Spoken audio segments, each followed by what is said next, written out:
第15章石谷，奉至仁至慈的真主之名。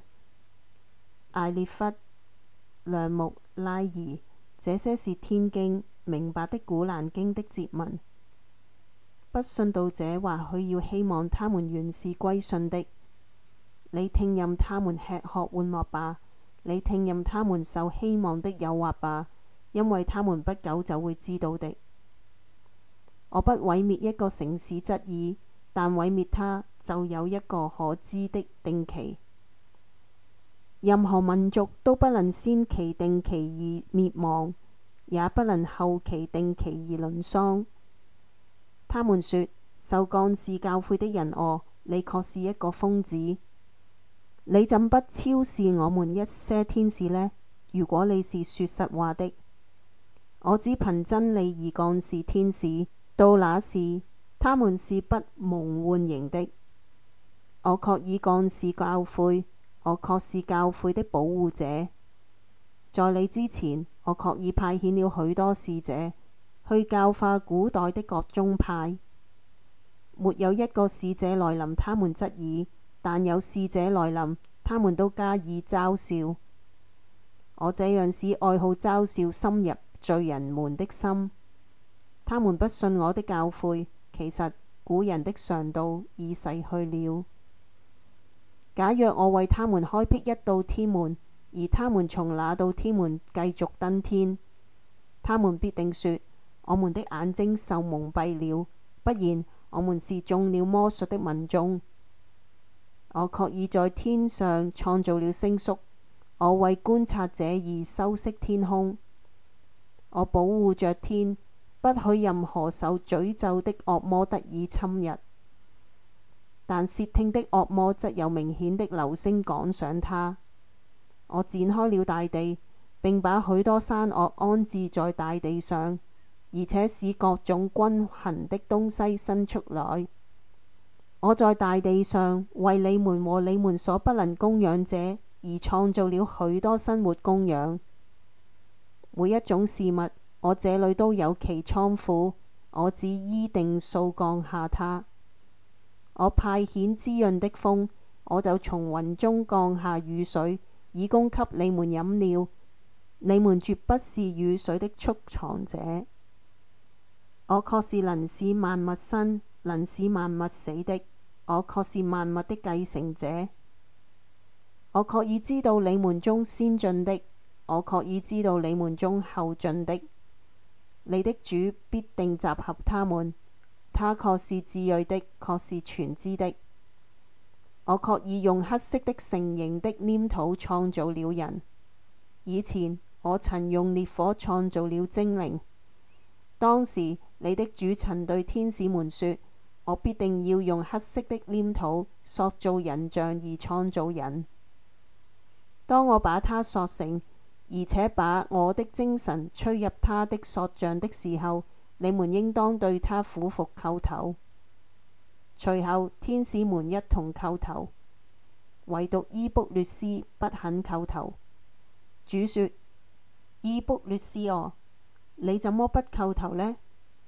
他說：你用黑色黏土塑成人像而創造的人，我不該向他叩頭。主說：你從這裏出去吧，因為你確是被放逐的。你必遭詛咒，直到報應日。他說：我的主哦，求你對我緩刑，直到人類復活之日。主說：你確是被緩刑，到可知的日期。他說：我的主哦，你已判定我是迷誤的，所以我勢必在大地上以罪惡誘惑他們，我必定要使他們一同迷誤，除非他們中你所選拔的僕人。主說：這是我應當維持的正路。我的僕人，你對他們絕無權利，除非那些順從你的迷誤者。火獄必定是他們全體的約定的地方。火獄有7道門，每道門將收容他們中被派定的一部分人。敬畏者們必定在一些樂園和泉源之間。你們平平安安地進入樂園吧。我清除他們胸中的怨恨，他們將成為弟兄，在高塔上相對而坐。他們在那裏不感覺疲乏，他們絕不被逐出。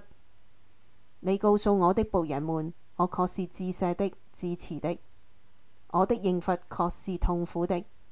你應當對他們敘述伊卜拉欣的客人們的故事。當時他們進去見他，說：祝你平安。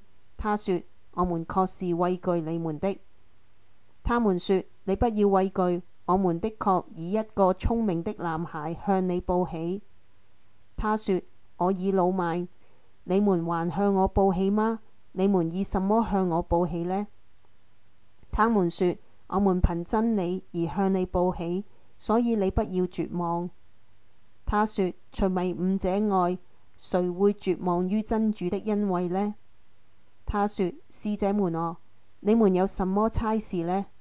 他們說：我們奉派去懲治一群犯罪的民眾，魯特的家族除外，我們確要把他們全都救出來，但他的妻子除外，我們已預定他和其餘的人同受刑罰。當使者們來到魯特的家裏的時候，他說：你們確是一些陌生的人。他們說：不然，我們把他們一向爭論的刑罰帶來給你了。我們把真理帶來給你了，我們確是誠實的。你應當帶着你的家族在深夜出行，你要跟在他們的後面，你們中的任何人也不要回頭看。你們應當往前走，一直走到你們奉命到達的地方。我啟示他這個判決，就是這等人在早晨將被根除。城裏的居民欣然而來。他說：這些是我的客人，你們不要凌辱我，你們應當敬畏真主，你們不要羞辱我。他們說：難道我們沒有禁止你與世人往來嗎？他說：這些是我的女兒，如果你們要幹什麼，指你的壽命發誓，他們必將彷徨於自己的癲狂之中。吶喊聲在日出時襲擊了他們，我使那個市鎮天翻地覆，並使土石像雨點般降落在他們身上。對於能考察者，始終確有許多跡象。那個市鎮確是在一條仍然存在的道路上的。對於信道者，始終確有一種跡象。那叢林的居民確是不義的，故我懲治了他們。這兩個地方都在平坦的路上。石谷的居民確已否認使者們，我確已把我的許多跡象超示他們，但他們背離了他。他們安全地作山為屋，但吶喊聲在早晨襲擊了他們。他們所謀求的，對於他們無濟於事。我只憑真理創造天地萬物，復活時是必定來臨的。所以你應當溫和地原諒眾人。你的主確是創造萬物的主，確是全知的。我確已賞賜你常常反覆誦讀的7節經文和偉大的古蘭經。你不要覬覦我所使他們中各等人所享受的事物，你不要為他們而悲哀，你應當溫和地對待信士們。你說：我確是坦率的警告者，那正如我所幹事分裂者們的一樣。他們把古蘭經分割成若干肢體，指你的主發誓，我必將他們全體加以審問，審問他們生前的行為。你應當公開宣布你所奉的命令，而且避開以物配鑄者。在對付嘲笑者方面，我必使你滿足。嘲笑者除真主外，還崇拜別的神靈，不久他們就會知道了。我確已知道你為他們的閒言而煩悶。你應當讚頌你的主超絕萬物，你應當與眾人一起叩頭，你應當崇拜你的主，直到那無疑的消息來臨。